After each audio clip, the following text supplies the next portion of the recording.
అరే బల్లే బల్లే మనం మ్యాచ్ గెలిచినాం. నీ అవ్వ ఈ బంగాళ నాయాలకి ఒక్కొక్కరికి నాకిని డాన్స్ వేయించాం. అలా ఉంటుంది మరి ఇండియా అంటే. మరి అరే ఈ బంగ్లా ఆఫ్ఘన్ ధర్మాన మనం దాదాపుగా సెమీఫైనల్ కి వెళ్ళినట్టే.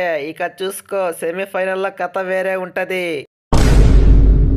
అరే ఏందో రోహిత్ అన్న, మా బ్యాట్స్మెన్స్ మాత్రం మంచి ఊపులోనే లేదు. నీ ఏవో ఫస్ట్ మ్యాచ్లను అలాగే హ్యాండ్ ఇచ్చారు, ఈ మ్యాచ్లను అలాగే హ్యాండ్ ఇచ్చారు. అందుకే మ్యాచ్ దొబ్బింది. నేను ఆడిన మాత్రం ఇంకెవరైనా ఒక్కరు ఆడితే చాలు మీపై మ్యాచ్ ఈజీగా గెలిచే వాళ్ళము. ఎనీథింగ్ సూపర్ 8 లో మీపై మ్యాచ్ ఆడినాం, మాకు అదే చాలు. అరే Pandey bro, what a batting what a batting. నీ అవ్వ నాగిని పోరగాళ్ళకు ఒక్కొక్కరికి చుక్కలు చూపించావు నీ బ్యాటింగ్ తోని. అరే 170 రన్స్ కి ఆగిపోయేది నువ్వు 197 తీసుకువెళ్ళావు. అది నీ వల్లనే జరిగింది. అరే నువ్వైతే తోపు తురుమే. అరే thank you Virat bro, thank you. నీ ఏమో చూసారు కదా ఎలా ఆడానో బ్యాటింగ్స్. జస్ట్ 24 బాల్స్ లోనే 50 రన్స్ కొట్టా.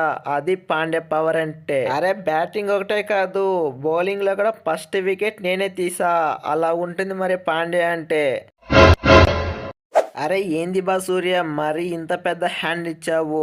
ఫస్ట్ బాలే 6 కొట్టావు.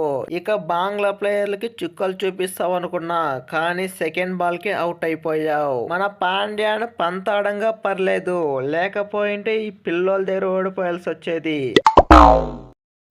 అరే ఉండు రోహిత్ అన్న ఉండు, ప్రతి మ్యాచ్ లోను నాపై భారం వేస్తే నేనేం చేసే చెప్పు. అరే అందుకే మీ ఓపెనర్స్ నుంచి మంచి రన్స్ ఎక్స్పెక్ట్ చేసేది. మీరేమంటే ప్రతి మ్యాచ్ లోను హ్యాండ్ ఇస్తున్నారు.